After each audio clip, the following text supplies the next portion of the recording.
Buenas tardes, profesor. El día de hoy le voy a hablar acerca de mi proyecto humanista, en el cual yo busqué centrarme en la visibilización de las discapacidades invisibles. Dentro de este, pretendo hacer un poco un análisis acerca de cuáles son las principales barreras físicas que existen dentro del entorno laboral y a las que se enfrentan estas personas que padecen estas discapacidades, así como algunas propuestas de solución ante estas problemáticas. Como primer punto, es importante determinar por qué se escogió este tema. Bueno, las personas con discapacidades generalmente,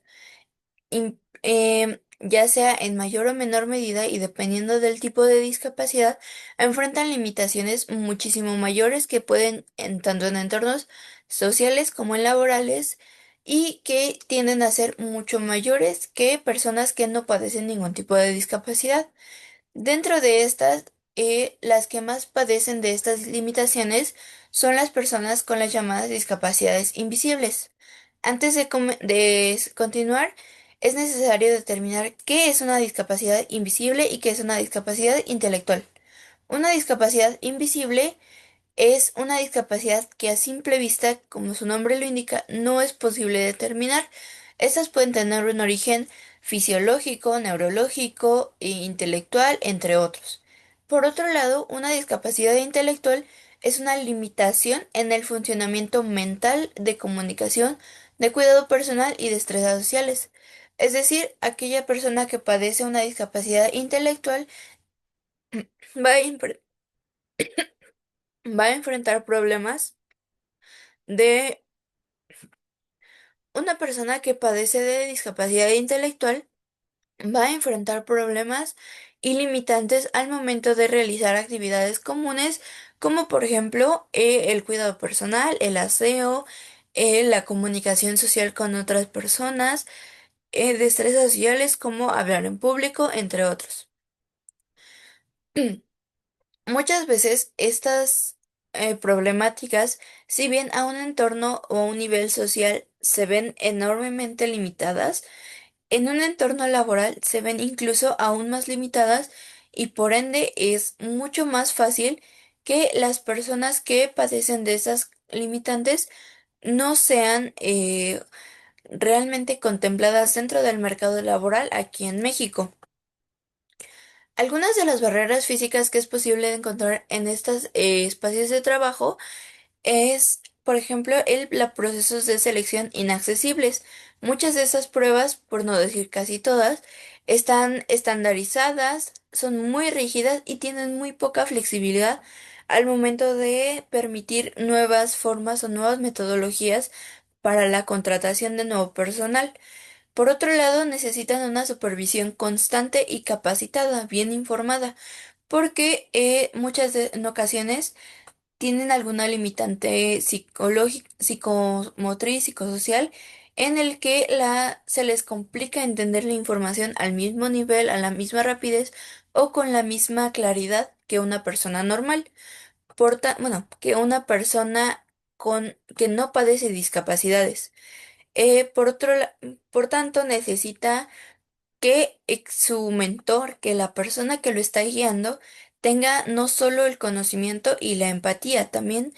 tenga la capacidad de tener paciencia de los conocimientos necesarios tanto para enseñar como para esperar. Tenemos la parte de adaptaciones específicas. Muchas veces tienden a requerir horarios flexibles, listas de trabajo mucho más simplificadas, recordatorios visuales, algo más específico, o incluso, por ejemplo, personas que padecen trastornos o tienen padecimientos como síndrome de Asperger, autismo, entre otros, llegan a tener ocasiones en las que necesitan espacios adecuados y adaptados en los que se puedan autorregular y con los que puedan eh, tener un momento de calma, un momento de paz en el que se regulan, se controlan y se calman para poder seguir con sus actividades. Y también tenemos la parte del material de trabajo inaccesible. Dentro de esta tenemos las hojas de cálculos, los softwares, entre otros, que a lo mejor y pueden llegar a ser muy complejos para ciertas personas y se les complica entenderlo, se les complica comprenderlo y ejecutarlo utilizarlo. Por tanto, tienden a ser muy discriminadas y muy estigmatizadas estas personas que las padecen. Barreras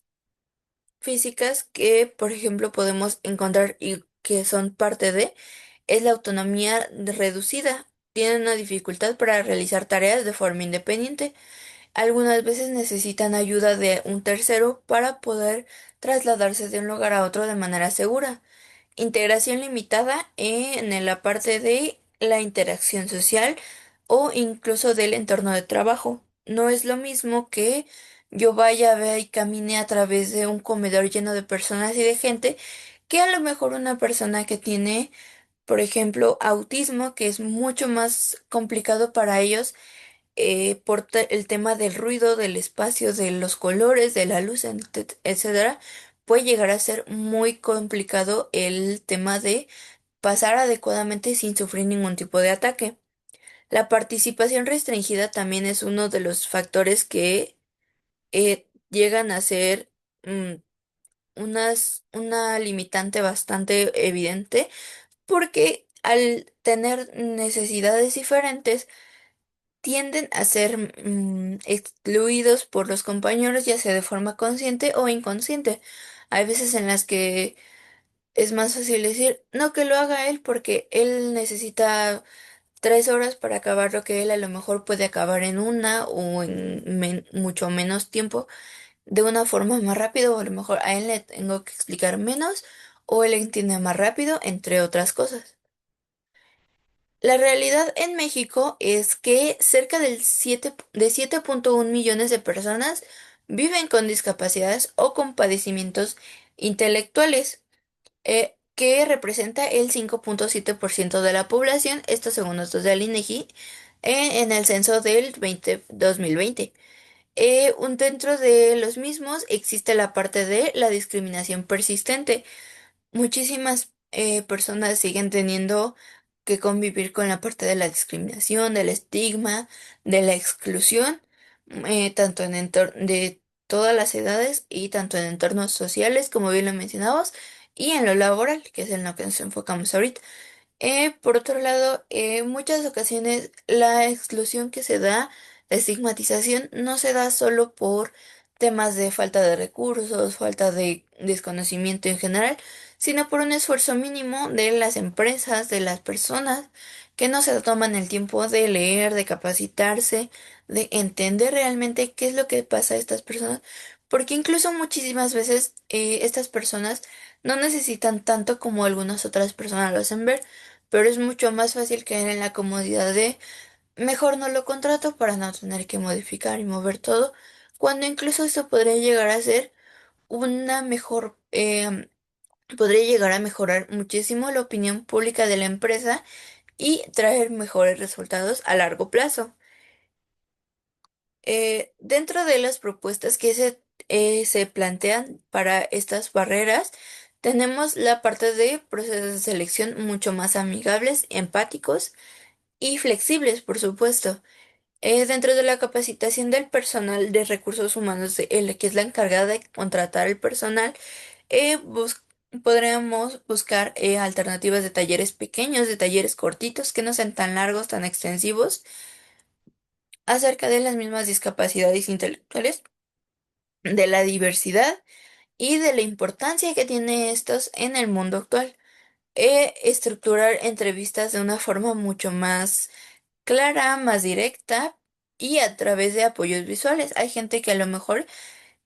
puede no entender las palabras correctamente, pero a lo mejor con una ayudita visual, una imagen pequeña aunque sea,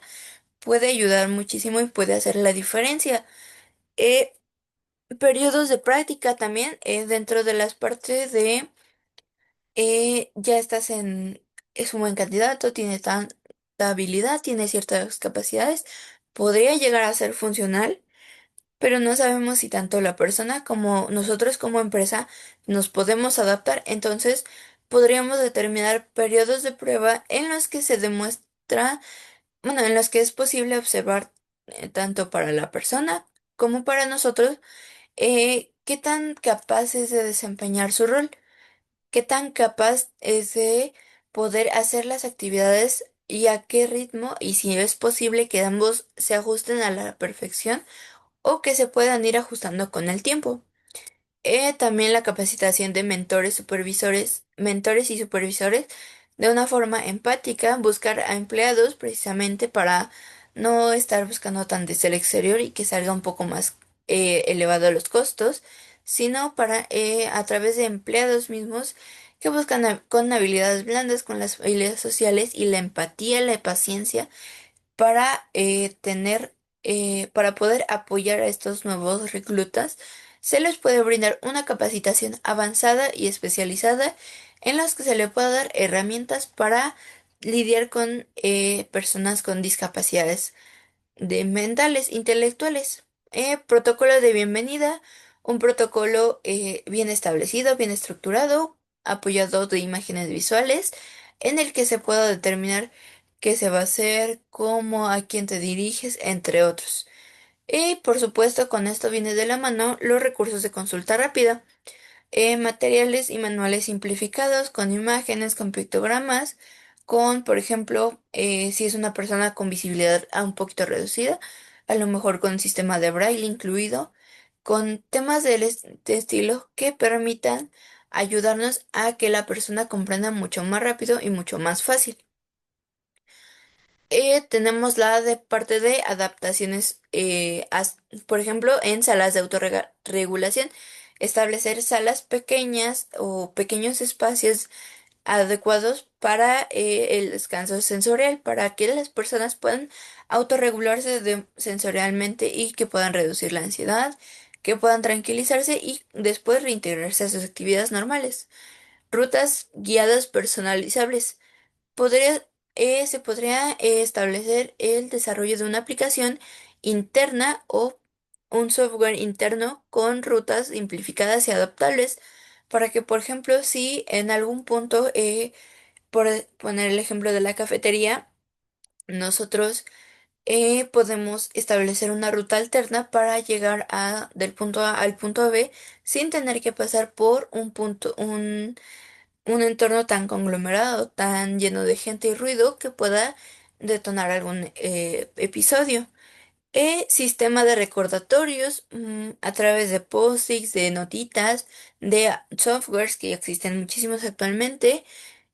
Podríamos elaborar listas de verificación, recordatorios visuales a accesibilidad, por ejemplo, la simplificación de los formatos también, documentos digitales, tanto físicos como los digitales, pueden ser información más clara, más concreta, más detallada, con la letra, por ejemplo, un poco más grande, con una tipografía más amigable, más fácil de distinguir, de leer, o por ejemplo, poníamos el caso del sistema Braille, también implementarlo con alguna impresora especial. Programas de IA asistida que permitan la señalización visual y minimal, de una manera minimalista. A lo mejor y en la computadora los iconos llegan a ser un poco muy sobrecargados, llegan a generar una sobrecarga sensorial muy pesada o por ejemplo el mismo tiempo de estar en la computadora o en algunos otros. Entonces, con algún programa especial, nada realmente complicado, lo instalamos en la computadora y sin mayor problema simplifica los iconos a letras, inclusive nada más, al puro título de la aplicación para que sea mucho más fácil y amigable la computadora con la persona. Por ejemplo, también la parte de tutoriales interactivos. Si se va a utilizar softwares específicos, como es en el caso de, por ejemplo, en sistemas de RH que se utilizan sistemas de nómina, Excel, entre otros, se desarrolle un sistema de videos o presentaciones interactivos con poco texto, con mucha imagen, que tengan espacio para preguntas, para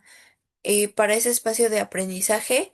que, por ejemplo, para los formularios específicos que vaya poniendo punto por punto, que se pueda regresar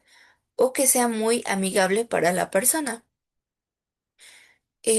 ¿Por qué es importante abarcar este tema? Porque es un tema que pese a que, como ya lo vimos, una gran parte de la población de México lo padece en más de un sentido, muchas veces la comodidad o la incertidumbre que genera el atraer a nuevo personal con esas características llega a tender a caer en la estigmatización. Es mucho más fácil para mí como empresario decir, mejor contrato a personas que no tienen esta discapacidad, que no padecen discapacidades o enfermedades, para que me salga más barato, para que sea mucho más fácil de trabajar, el ritmo sea además, cuando la realidad es que muchas veces no. Muchas veces estas personas son las que más se esfuerzan, las que más quieren aprender, las que más quieren hacer y las que más se ponen la camiseta, por lo que vale la pena de entender y determinar que algunas veces las barreras no son tanto físicas, no son tanto psicológicas, no son tanto de esto, sino son una pequeña mezcla combinado con la incertidumbre y el, el miedo al progreso, al avanzar. Y como lo vimos, estas problemáticas buscan estas soluciones, perdón, buscan ser implementadas de forma progresiva, que eso es muchas veces lo que causa miedo o lo que causa incertidumbre. Es que tengo que adaptar el software, tengo que adaptar espacios, tengo que adaptar personal, tengo que capacitar y todo eso pues, cuesta y genera un tema de es que me sale todo muy caro, pero la idea es hacerlo poco a poco de forma progresiva. A lo mejor y los talleres se hacen de forma online para que sea mucho más económico. Incluso hay talleres muy buenos y gratuitos que pueden ser fácilmente accesibles y que son muy útiles en ese momento. El personal se le puede ir capacitando de a poco, los espacios se pueden ir mejorando poco a poco, todo con la finalidad de que no sea tan de golpe, para que no sea tanto incluso genere un tema de rechazo con el resto del personal